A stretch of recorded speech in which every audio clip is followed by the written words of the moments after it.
Hello everybody and welcome back to another video on Cobbler's Vlogs, where today it's a very different one. It's the last time that we're ever going to talk about the failure that was the 2020-2021 football season. I was expected to be surrounded by about 6 different faces, but at the moment it's just one, which is fine because we can still talk about football with another football fan.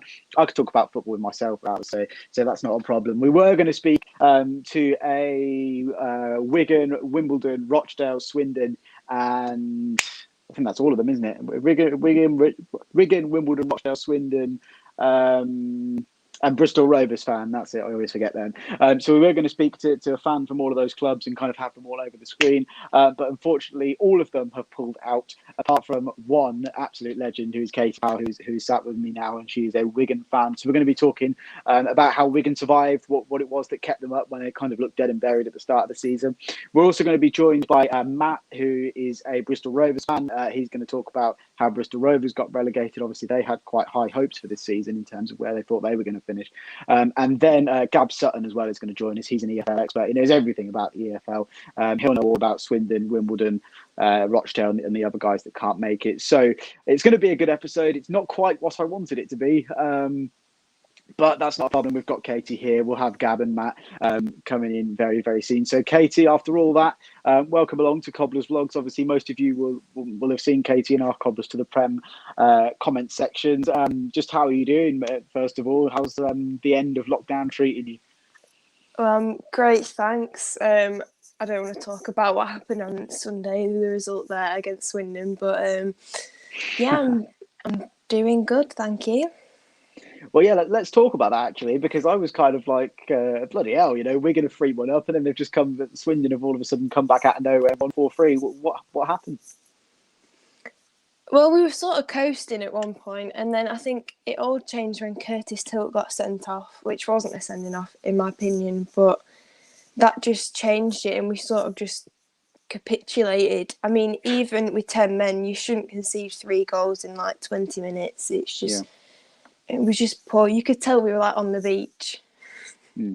So, as we know, Wigan did survive. Obviously, the way it finished was Wimbledon 19th, Wigan 20th, Rochdale, Cobblers, Swindon, and then Bristol Rovers being relegated. So, Wigan, you were in the relegation zone for most of the season. Let's just throw it right back to kind of a year ago, kind of to now, in May 2020, when you're in the Championship. I believe you were kind of in a solid mid-table position, and then all of a sudden there was rumours, I guess, of a points deduction and relegation to League One. I mean, that might not be what happened, but tell us what happened and how you actually ended up in League One before we talk about how you actually stayed up in League One. Well, on the 30th of June last year, we played Stoke, beat them 3-0, and it basically secured safety for another season in the Championship. And then the day after, out of nowhere, it was announced we got into administration, and we were so close to staying up. In fact, at one point on the last day, we were safe, but we just fell short in the end, and then we lost all our players. Something like 30 players, youth and main team, had all left. Wow. And then we got to where we are in the league this season. So it looks like you've kind of got what the Cobblers actually needed, what the Cobblers need now, which is a complete overhaul of players and playing staff, but obviously for completely different reasons. And we've got another guest here in the studio who I'll bring in just a moment. So what happened this season? How did this season start for you then? What happened? Let's kind of talk about the first half of the season, because you were kind of dead and buried. It looked. You were struggling to field a team, I think, at some points. And obviously Northampton came to the DW, and I think we went 2-0 up, and then you kind of brought it back to 2-2, and then we won 3-2. Just talk to us about that first half of the season. I mean, the first half of the season, there was a lot of uncertainty. We were playing a lot of youth players. We didn't really know who was going to lead us that season. John Sheridan sort of came in a few games in. He was only here a month or so. Things didn't really work out. His style of man management just didn't suit our young players. And the negative style of football didn't really suit our players who are good at youth level, dominate. And I think he just didn't fit us at the time. And with the sort of players we had, things just didn't work out. And then Liam came in as caretaker at the time, inherited, of course, a weakened side still. And I think the players had never played professional football before, a lot of them. So I think it was just finding their feet. And against 30-odd-year-old strikers, when you're 18, it's a big ask. And I think at the start we just couldn't get to grips with that at all. Mm. And the last thing I'll ask you just before we bring Matt in, because I'm going to ask him the same question when he comes in, is how were you feeling right at the start of the season? Were you like, this is going to be a battle for survival? Were you thinking we're straight into League Two? What were kind of your expectations going into this season? Well, we left it really late to bring any players in whatsoever. So I thought we were going to play the season with no senior players, all kids. And I was a bit concerned about that. And the prospect of not having an owner throughout the season was also worrying. So at that point, I'd have taken going down if we'd have had an owner in that stable status. Yeah, well, we're going to get on to kind of how you actually managed to stay up, because I think it's fair to say it was a heroic effort. We're going to bring in a Bristol Rovers fan into the chat, who's hopefully going to switch his camera in a minute. Matt Isles, welcome along. How are you? Are you okay? Are you there?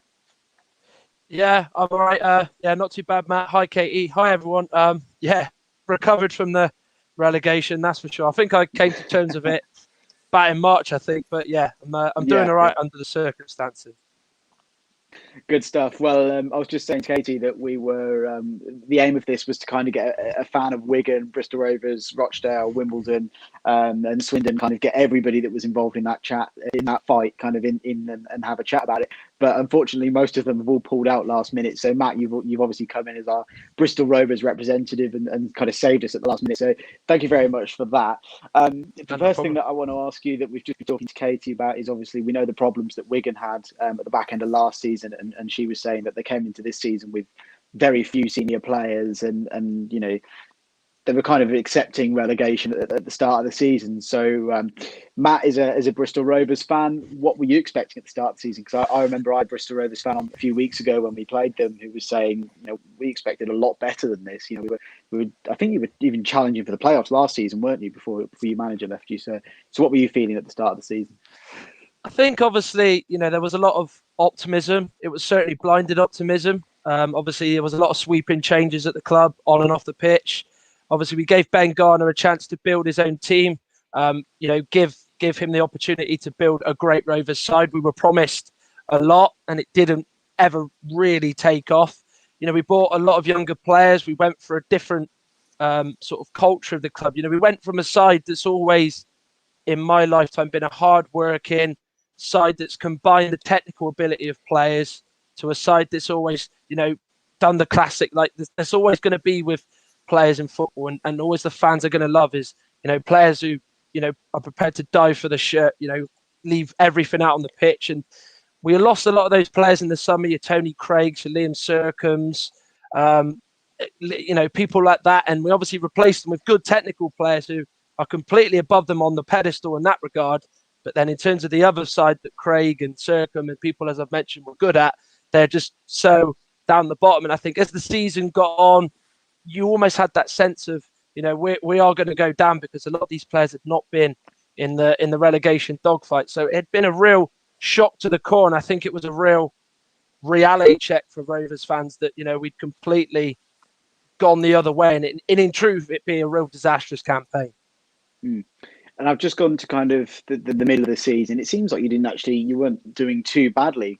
I've gone to kind of December, which was, I mean, it's nowhere near the middle of the season, 16 games in. But at that point, you were 15th in the table. You know, you were only still 3 points above the relegation zone. Were you kind of expecting kind of around December, January time that you were going to be in a relegation fight to the end? Or did you kind of think we might be okay to get mid-table here? It did certainly feel like the latter, most definitely. You know, obviously Ben Garner was let go, I think, after about sort of 8 to 10 games, and it was the right decision. Obviously, you do get the benefit of hindsight, and obviously, I do think in hindsight it was the right decision. I think, you know, with what we changed at the club, we expected a lot better results. You know, we did have a tough start. You know, his first 3 games, he got a point at Sunderland, he lost to Ipswich and lost to Doncaster. Okay, Doncaster had a good manager in Darren Moore, but they did fall away completely because of obviously him leaving. But you know, we expected a lot more, and then Paul Tisdale came in. It looked like he'd got us to play and how we wanted us to play, be really attacking, be bold and be bright. And then sort of as it got to January, after we beat Blackpool, which was a massive result for us, it just kind of never really took off, and we just went down, you know. And the January window for us was a massive month. We needed a striker. We wanted Stockley, which by all accounts we were very close to getting, but Rovers and Charlton in the situation, you know, a lot of players are going to obviously favour going to a side chasing the playoffs. So that was a big disappointment for us. But no, when it gets to December and obviously we beat Plymouth in the manner that we did, 3-0 at home, big result, arch rivals, you could say, we didn't expect it to completely sort of fall off the cliff as it did. And Katie, for you were, I've gone a bit further kind of for Wigan. I've gone to 21 games in, which is just under halfway through the season. You were sat in 22nd on 20 points, just 2 points away from safety. How were you feeling at that point in the season? Were you still thinking, although the gap's just 2 points, I don't really see us staying up here, or were you starting to think, hang on a minute, we could do this? Well, I always hoped. You always hope, don't you, that you will stay up, and it was just before the January transfer window. So I think at the time, with that squad, I think it would be a tough ask. But you back your team, don't you? So I still believe we could stay up at that point. And then in January, obviously, Matt, not in January, a little bit later on, you decided to make the switch and go to get Joey Barton in. How was he as Rovers boss? Was he kind of the new kind of, I don't know, ray of sunshine that you needed, or was it kind of just a bit of a failure? Because I remember there was rumours that Keith Curle could have gone to Bristol Rovers, who obviously just been sacked by us. Yeah, I think obviously, you know, when Joey Barton came in, there was a lot of admiration for him. There was a lot of divide given his past, which was expected. I mean, obviously, you know, he's certainly a person that isn't the most likable person. I think he's certainly not going to cover himself in sunshine or glory. But I was really optimistic for it. I almost felt that, you know, he was the sort of person we need, you know, somebody to, you know, so to speak, put a rocket up the backside of the players, really, you know, turn the corner. And it almost felt like he could do no wrong. He was essentially God's gift. And you look at his results and, you know, yes, you do have to say it is a failure. He does have to take responsibility. I think he is trying to almost say it's not my fault. I inherited this squad. It's not my team. I tried my best. I couldn't do anything. So I do see sympathy on that side of things. You know, we did improve to an extent in terms of the defending, but going forward, I think I'd love to know what our goal scoring statistic was for games we're not scoring under Barton. You know, we didn't score against Sunderland. You know, Swindon we didn't score against, losing 1-0. You know, we didn't score against Blackpool, Crewe, Lincoln, Portsmouth. You know, I think it's the last 4 games of the season we didn't score a goal in. Wow. So it was a little bit disappointing. It flattered to deceive, to be honest with you. But, you know, I think with Barton, the one thing he's got almost come in is he's tried to tell the fans what he wants to hear. You know, he's almost said that, you know, the club culture's got to change. And what he's saying is right. You know, the recruitment was poor. He's been very, you know, picking of his predecessors in terms of their training regime, how the team were unfit. You know, the squad was awful. It's unbalanced. He's pretty much twisted the knife on the head of recruitment. So it's been a little bit disappointing, but I think, you know, there is just a sheer relief for next year that he can have his way, have his team that how he wants. And now he can have no excuses, because if we do struggle in League Two and he's obviously made the changes he wants, the buck has to stop with him. And I think the Rovers fans need to try and get that in their mind. But I'm still very much the believer that he can turn it around and we'll get it right. Well, we are going to come on to kind of what we think is going to happen at all of our clubs next season. I'm just going to bring in another one of our guests. We've got Gab Sutton, who's going to be joining us. He's a kind of EFL expert, I think is definitely, it's fair to say. Gab should be in the stream. There we go. I think he's there. Yeah, there we go. So, yeah, as I mentioned at the start, as I've said to Matt and Katie, the idea was to kind of get a fan of every of the bottom 6 clubs on, and 4 of them or 3 of them pulled out before we even started. So, Gab, we've kind of got you here to kind of fill in for all of them and talk to us about the relegation fight from an outside perspective. So, I guess we'll start with kind of, we've talked about Wigan and Bristol Rovers and where they were at the start of the season. Have you got any idea, Gab, on AFC Wimbledon? How are they kind of feeling going into the season? Because obviously they've been in League One for quite a while now, and they're usually kind of in that fight. Yeah, I think Mark Robinson's done a really good job to keep them up. They're obviously in the relegation zone when he took charge, and I think most times, when AFC Wimbledon appointed him, you kind of you automatically think that this is probably someone who played for them in the 1980s, the original Wimbledon, and maybe is a little bit of an unhinged character, you might say, but he's actually very composed, very calm, quite reflective at times, and I think quite process driven as well. And I think that sort of played a big part in the development of some of their younger players like Ayub Assal and Jack Rodoni, who've been very good going forward for the Wombles. So it's pretty much, I think they'll be 16th had the season started when he took charge. So that shows the improvement from them. And I think they've looked pretty good going forward in the attack with Joe Pigott getting in 20 goals this season as well. So very good resurgence from them and Matt Robertson. Gav's mentioned there the AFC Wimbledon kind of the management team, and Matt's also talks about kind of how it's been the managerial journey at Bristol Rovers. Katie, you've touched on it. Just talk to us about how your managers have come and gone this season. What have been the decisions that have been made at various points throughout the season? Well, right at the start of the season, well before the season, Paul Cook obviously resigned as manager of the club. And then for the first few games of the season, whilst Liam was looking for someone to help him, he managed. Then John Sheridan came in. Things didn't really go well there, to be honest. And then he left for Swindon. And I think Liam has done a great job because he's never been a proper manager before. He's only been assistant to Paul Cook. Yeah. And I think he took like a duck to water, to be honest. And I think he's done really well, especially the second half of the season. He's got some good players in, kept some good players at the club, and he just got the team believing. And as soon as the team believed they could do something, they actually started playing football instead of being negative all the time. And then Gab, talking about Swindon, they obviously had I think it was Richie Wellens was it in charge at the start of the season, and then obviously they made the change to John Sheridan, which I think it's fair to say proved a pretty big mistake, didn't it?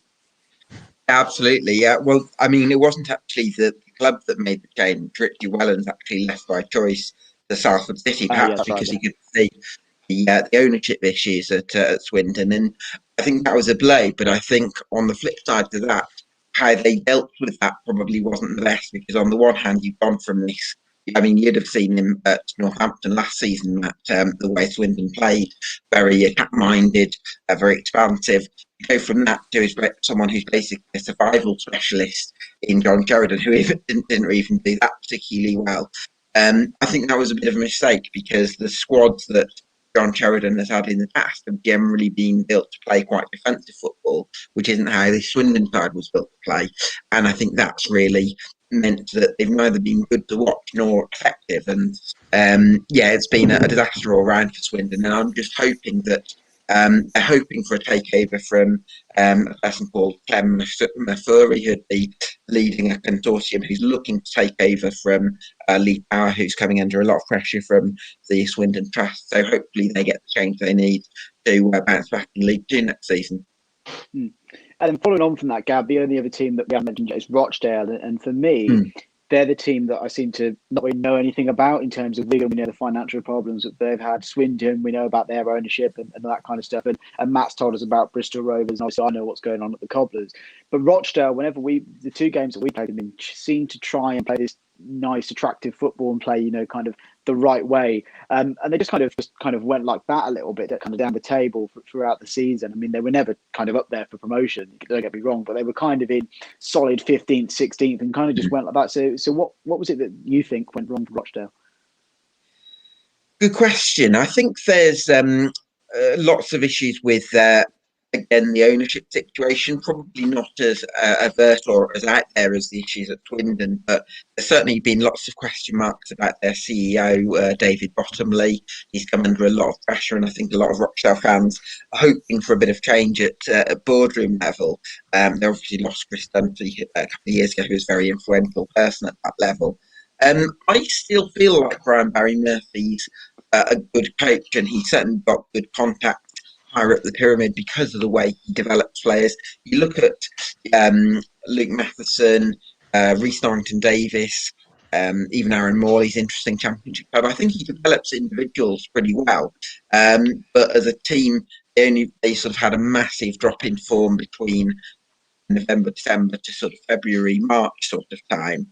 And then more recently, they've switched to a 3-5-2, which has given them a little bit more solidity, but it's been too little too late, really. And then, Katie, just the last kind of thing on the managerial kind of structural kind of thing. Actually, no, we'll come to Matt first, then we'll come to Katie. Matt, what with your managerial decisions, do you think they were made at the wrong time? Do you think maybe there any of them that probably shouldn't have been made? Because I think we could probably all agree that Burton got it right in terms of they got rid of I can't even think of who was in charge there, but they brought in Jimmy Floyd Hasselbank at exactly the right time, gave him kind of 20 games to keep them up, and it was kind of unbelievable the way they did it. The fact they finished 16th and they haven't even been kind of considered to even come on this kind of call as a relegation fight. Back to the actual question, what do you think Bristol Rovers got it right in terms of the managerial situation and when they made the sackings? Great question. I think, obviously, in terms of the sackings that they did, I think they were at the right time. I think the problem was, as I said earlier to an earlier question that you gave me, Matt, was you always have the benefit of hindsight, don't you? So I think you're looking back at it, Paul Tisdale on paper did look a good choice. He looked like somebody who was going to be in belief with what the board wanted, which was to try and play nice football, get the best out of this group of players. And he did have a good track record of it. Obviously, I can remember a lot of Exeter sides that he had playing really good football, and almost being expansive. And it was quite a young team. It had completely replaced the old guard, if you like, and gone to a younger model, which they were trying to use as future assets. So I think, it was a good decision on paper, but in terms of his actual reign, probably not. I think, it almost feels like he alienated players a little bit. And in the situation we were in, I almost felt, yes, you've got to try and put a brave face on it. But I never really believed that he felt that we were in a relegation scrap. And I think it was pretty clear from, I think after we lost to Accrington, where we got heavily beat, I think it was in early February, that's when it started in my mind that we're going to potentially go down. And then obviously Joey Barton came in. It looked like it was going to be the saviour. It looked like he was going to be the so-called Messiah, which he wanted us to be. So the changes, you could say yes in terms of the timings, but obviously the impact, no. So that's kind of what it is. So all three of the managers do need to be held accountable. Whether you've got one person deserves more of the blame, all three of them have to take stock and say that they have been the contributors of the downfall. I think that's, you kind of summed that up perfectly. I think with us at Northampton, it's really difficult because obviously we had Keith Curl and his style of football, but it was fair to say wasn't really working whatsoever. And then John Brady came in and kind of inherited a bad bunch right at the start of February. And Cobblers fans were kind of questioning, well, why did we sack him, in December when we probably could have sacked him? We could have even sacked him in November when we lost to Oxford City in the FA Cup. And Cobblers fans were kind of saying, well, we can't really blame Brady for being relegated here, although he's the man that's taken us down. It wasn't kind of his fault. He's kind of inherited a bunch, and all we got from them really was 2 or 3 more passes before they gave the ball away. Katie, so in terms of your managerial situation, do you think Wigan got it right in terms of obviously getting rid of Sheridan when they did, and also bringing in Liam Richardson? Well, I think with Liam asked for someone to come in and help him because he felt like he didn't know what he was doing. So I think it was a good choice to bring someone in. Maybe looking back, John Sheridan wasn't quite the right person, as his defensive style of football didn't really suit our attacking players. We're quite an attacking team with the youngsters. They're quite fast and that. But then, of course, we didn't really choose for him to leave. He sort of just left to Swindon. But I think we adapted really well to being without him, and I think we started actually playing better without him, if I'm being honest. I think Liam knew those players a lot better because he'll have seen them in the past 3 years he's been at the club. And I think keeping Liam was the best thing we could have done, to be honest. And then Gab, as an outsider, I just want to get your view on this in terms of how everybody was playing and as the season progressed. So cast your mind back right to the start of the season and then kind of just take us through how you saw the fight throughout the season. Was there any point where you were like, yeah, they're going down, or yeah, they're staying up? Or was it kind of, this is just too close to call? How did you see the season from afar? I would say that quite early on in the season, there was, relatively speaking, there was kind of a group of 6 teams, and it looked like there would be 4 from those going down. I suppose going back a bit earlier, before Steve Cottrell came in at Shrewsbury and before Jimmy Floyd-Castlebank came in at Burton, ironically, those were probably 2 of the clubs that you would say were the likeliest to go down because they had managers in Sam Ricketts and Jake Bucks, respectively, that their fans would say were probably the wrong people to get the best out of their squad. I think there's probably a feeling that maybe the squads they had were just about good enough to stay up and they weren't getting the right sort of coaching. And I think that's been proven by turnaround under the new managers. So I think even when Shrewsbury and Burton were mathematically in a position where they could have gone down, I think the rate of improvement under their respective managers meant that, speaking for myself, I never really considered them a relegation candidate. And I think at the same time that those teams improved, you've had Rochdale, as you described earlier, moving from that sort of 4 points from 3 games kind of rate to really plummeting, where I think it was something like 1 home win in 19, which was a massive issue for them. And then, of course, you've got the issues with Swindon and Bristol Rovers and Tisdale and Garner and obviously Barton now. So it's always been, but I've always felt that for a while there was quite a small gap between those bottom 6 sides. And then I think for a while it looked very much like Swindon were going to get past adrift. And then actually for a spell I thought Bristol Rovers might beat the drop under Joey Barton, because there were a couple of performances early on where I saw some encouragement from them and him. They thrashed Accrington 4-1, same side that they'd been beaten 6-1 by, and you just wondered whether that might spark something under Barton, but it went the other way. Northampton's resurgence came too late and probably wasn't as grand as resurgence from Wigan and Wimbledon, who have probably struggled for the most part, but have survived under great management. And I think it's the management under Burton, Shrewsbury, Wimbledon, and Wigan that's really separated them from the rest, really. And the last thing I want to ask, or the last couple of things I want to ask, the next thing I want to ask to Katie, and I'll come to Matt as well afterwards, is you talk about in whatever league you're in, is beat the teams around you. If you're going for promotion, beat the teams around you. If you're trying to survive, beat the teams around you. And Katie, I'll come to you on this one first. How did you get on against the bottom 6? Because I know as Cobblers, we really struggled. I mean, we beat Wigan away, we beat Burton away, and then we lost to Wigan at home, lost to Burton at home. I think we lost and drew to Bristol Rovers. Wimbledon, we drew on the first day and lost to them. And I think that is certainly one of the biggest factors in the fact that we won't be playing in League One next season. What about you, Katie? How did you get on against the bottom 6, or was it just kind of pure grit, determination, and just grinding out results against maybe mid-table teams that kept you up? Well, I feel actually we did a lot better against teams quite high up the table. Like we beat Accrington Stanley, we beat Sunderland twice. That was annoying. We didn't do too well against the bottom 6. Actually, we lost once to Northampton. We lost to Bristol Rovers once as well. Swindon did the double over us. Oh no!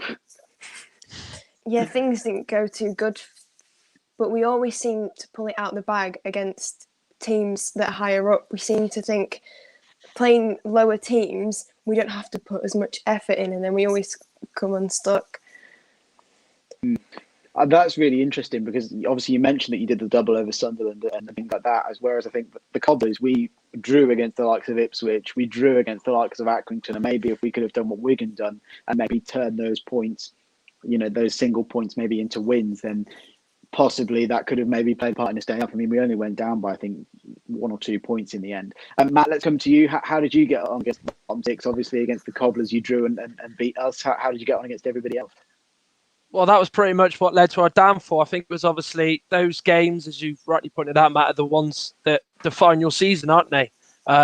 We didn't score a goal against Swindon. We lost to them twice, which yes, we were the worst side in the division. The table doesn't lie, but I think that was pretty evident that they were, I think, the worst side in the division behind us. We only got a point out of Wigan. We could have got something in Barton's first game, but we were denied with I think it was a late Scott Wotton header. I could be wrong on that one.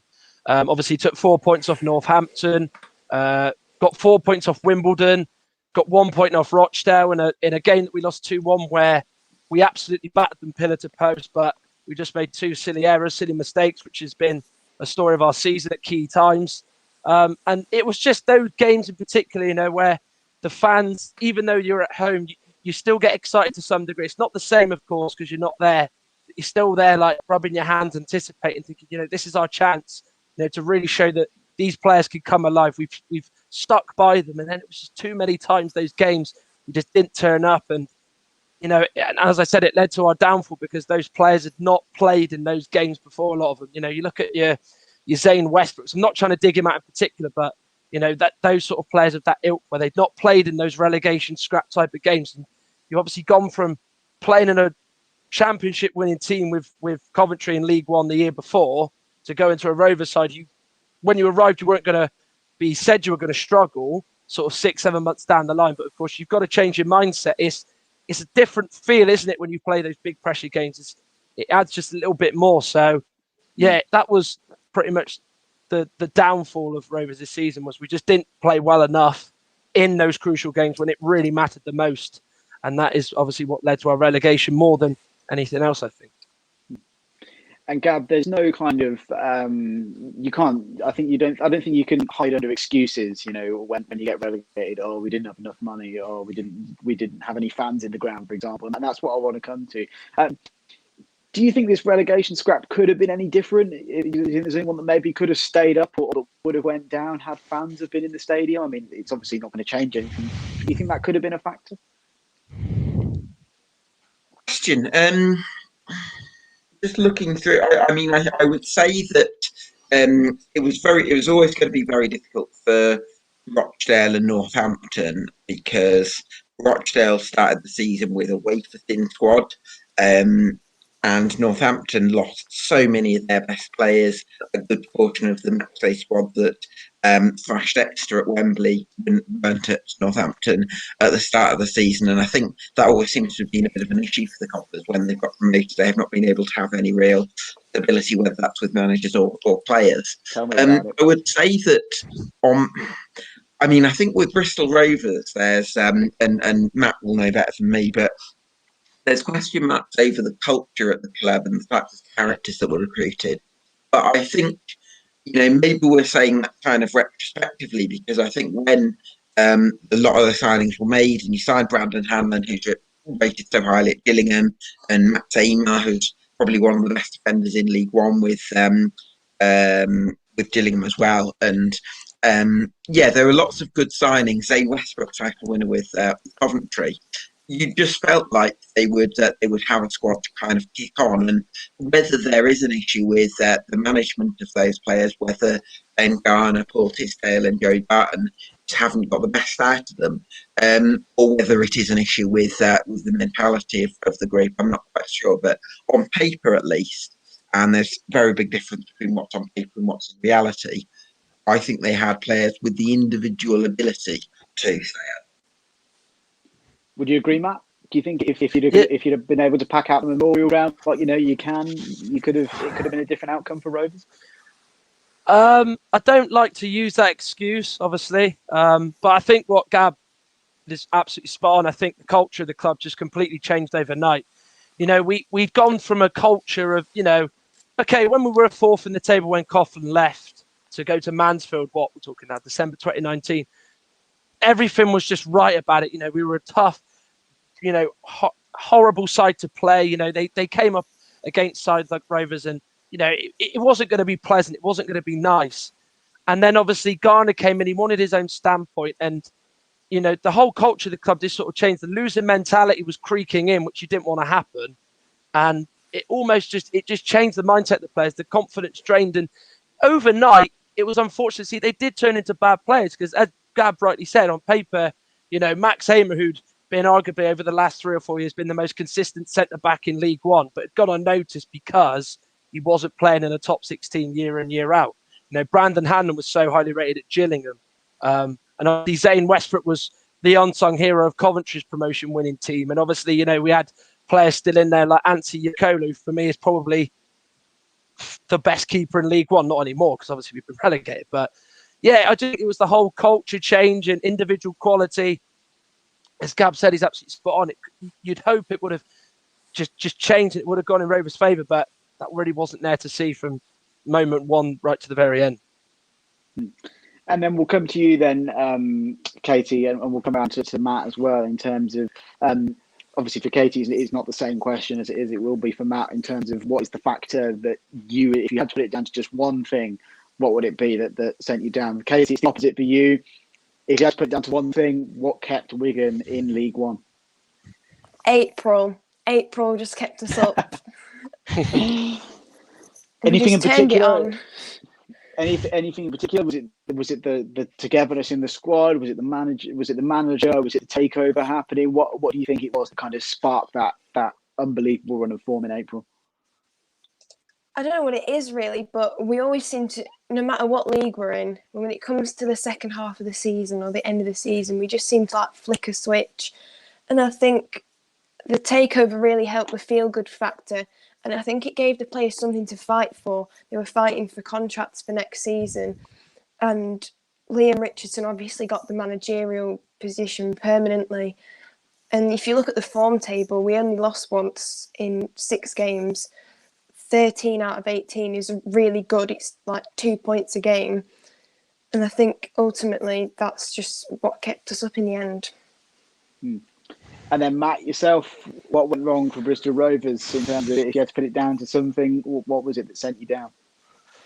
It's a load of multiple things, as I've sort of mentioned. It's hard to name one, but I think probably just the uncertainty on the pitch, I think, is probably the main thing.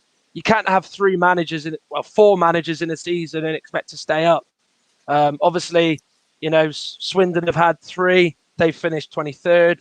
We've had 4, if you include Witherington's caretaker spell. So that's what happened. It was just the uncertainty on the pitch, the managerial changes, the fact that we didn't win enough games, we didn't score enough goals, didn't replace Johnson Clark-Harris, which was a big problem. Which is, I think, to be fair, I've actually made that go unnoticed. So, yeah, I think it was just on the pitch, just the culmination of whole different things led to our relegation this year. And I've got a question from a Cobblers fan. I saw on one of these kind of EFL hub accounts today that Max Hamer could be on his way to Northampton. And you think with him, just tell us a little bit what he's like. Well, we haven't seen the best of him, put it that way. But if it's the Max Hamer at Gillingham, I think he's a good player for it. He's a good player for any team. Obviously, he's captain of our club. He's obviously missed the last part of the season, I think, due to a shoulder injury or needing some surgery. But his confidence was just drained at Rovers. He's a good centre back. I think he's obviously somebody who we got rid of Tony Craig, as I mentioned before, and we signed Max Hamer, and we were there thinking, wow, we've done really well to get him. Obviously, he's been sold something to come here, but he's a good defender. I think his reading the game at times is excellent. I think what does let him down is I don't see him as a real leader personally. He, in terms of him, when you need motivators in the team. When it was really, backs to the wall, and you needed someone to just stand up and really tell it how it was in the situation you were in. He didn't really do that. And of course, to be fair, he didn't play the latter part of the season. So what we're talking, the last 7-8 games, but still in the bigger games that we still had, your Wigans, your Swindons, your Plymouths, even the sides who weren't really around you, the derby games you always look forward to. He didn't really deliver that, but you can see why Rovers did get him in. But I'm talking it from the Gillingham point of view that, yeah, he's a good defender, reads the game well, solid, kind of no nonsense. But in terms of Rovers, I think it'd probably be good for him and for the club if he just got off our books really and went somewhere else, because it just feels like it's a match just not made in heaven, unfortunately, which is sometimes an unfortunate case. And then Gab, in terms of we're gonna kickstart kind of the conversation about the future and what the clubs need to do to either stay in League One or push back to the Championship, or for myself and Matt to get back into League One as soon as possible, or dare I say it, not get relegated from League Two. What do each of these clubs, what should their goals now be for next season? Oh, that's a very good question. I feel like for Northampton, it wouldn't be the worst thing in the world for you to finish in the top half next season, maybe bridge the gap between the under-18s and the first team. Would I be correct in saying you're introducing an under-23 squad? Or is that? I've no idea, to be honest. I know. No at idea. the moment it's Okay. under-18s to first team, but there's been a lot saying this week that definitely needs to be something that's put in place. Yeah, and I think it's that sort of thing because you've had summers like 2017 and 2019 where there's been a lot of investment from Kelvin Thomas onto the first team squad, but I'd like to see a bit more investment into the infrastructure and operating a little bit more sustainably. So I think that I'd almost prioritise that over, trying to really put the extra pounds into players in League Two next season. I think it's more important to focus on the infrastructure and maybe have a bigger push at it next season. I suppose it's a similar situation for Bristol Rovers, really, Matt. Again, I think that it's a case of changing the mentality at the club. It looks as though the club have committed to Joey Barton on lengthy contract. It certainly wasn't until the end of the season. So based on that, I would assume that they will stick with him going into next season. He's certainly not kept his powder dry in terms of what he's been saying about players, and he's been calling people out at times. So I think that if you are committing to Joey Barton, you've got to commit to him wholeheartedly. Give him the keys to change the culture of the club, recruit the right characters, and really go from there. But I think you've got to, if you're having Barton and his leadership style, you've got to have players who are going to respond well to that. 100%. 100%. And KT, what's the aim for Wigan next season? Is it to stay up again? You think you're going to be in a relegation fight, or do you think you're actually going to your new owner's going to stick a bit of money behind it and try and get you out of this division? Well, I think next season might be just a case of stabilising. We could push for playoffs, perhaps. I'm not looking at the automatics picture whatsoever. Top half would be a good achievement, I reckon, because we're going to need a massive overhaul with only 5 players left in contract at the end of the season. Well, now, we don't really know who we're going to have come next season.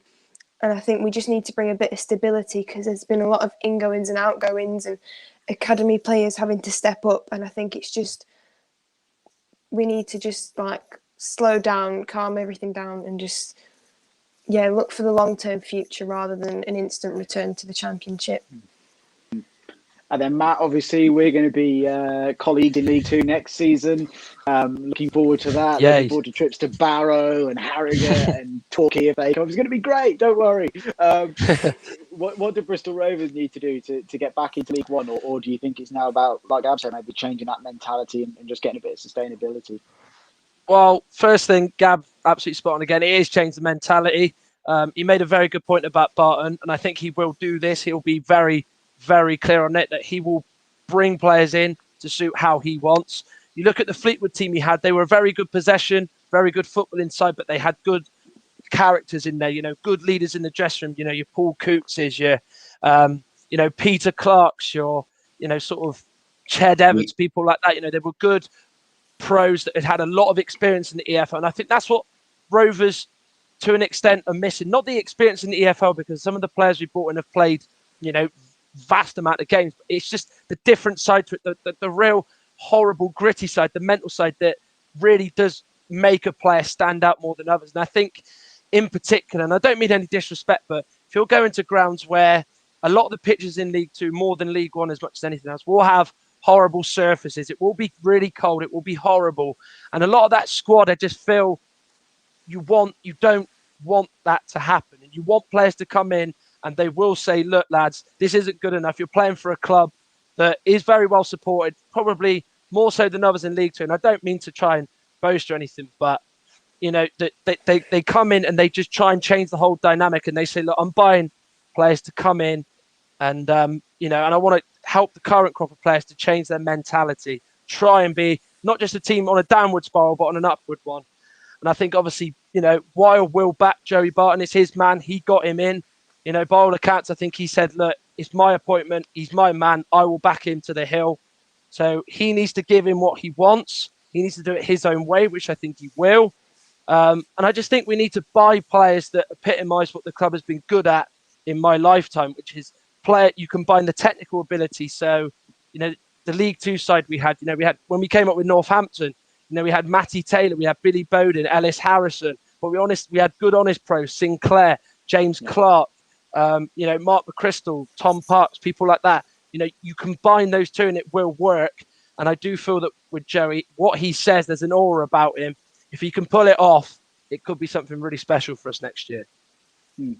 Well, I look forward. I think I said to another Bristol Rovers fan, I look forward to battling it out for 15th in League Two next season on the final game. As do I. I'm sure that'll be that'll be lots of fun. Gab, going back to you for AFC Wimbledon. They're obviously into Plough Lane now, which looks fantastic, as I have to say. And, it's a shame that we couldn't stay up. I hope that we kind of maybe get them in the FA Cup or something next year, so we can take a trip over there.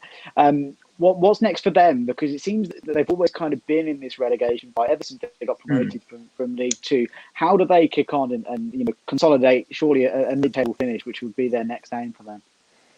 Yeah, I think that'll be the challenge. I don't think you should underestimate the impact that they've already returned to Plough Lane, but for the first time, fans can either watch a home game for the first time in their lifetime or for the first time in 30 years. Either way, it's going to be quite a momentous occasion, and certainly I'd expect Plough Lane to be one of the most raucous, loud grounds in League One next season, and you never know how far that can take some of the players. I think what they'll be aiming for over the next half decade or so will be, can they sustain themselves in League One? And I feel like they've got the man in Mark Robinson to do that. They've obviously got some good assets as well, because they've promoted youth like Raduni and Asal, who I've mentioned. So hopefully they'll be able to sell one or two players on and reinvest the money wisely. And they've been able to drop into the non-league market pretty well, and they'll probably need to do that as well again, and use the loan market and things like that. So they won't be able to. They'll be competing with some big clubs at that level. So it will be a challenge. But I feel like they're a very close-knit club, and I think they've got a good mind at the helm in Mark Robinson, who will help them try to push towards a sustainable mid-table period. I'll just make it clear, I'm not muting my mic because I've got COVID. I've just choked on some bloody Diet Coke. So let's just make that 100% clear. Not that I'm in the same room as you anyway. So we've talked about what needs to happen next season. Let's kind of get a prediction on what we think is going to happen next season. Katie, starting with Wigan, where are you going to finish in League One? I'll go out on a limb. I'll say we'll finish in the top 10. I'll say we'll finish just outside the playoffs, 8th. Nice stuff. And I think that'd be a real good... would that even more add to the success story as well of the way you've kind of handled your takeover situation as well as getting out of it this season. Matt, are Bristol Rovers going to be battling with us for 15th next year, or are you going to win the title with 100 points and just steer clear of everybody else?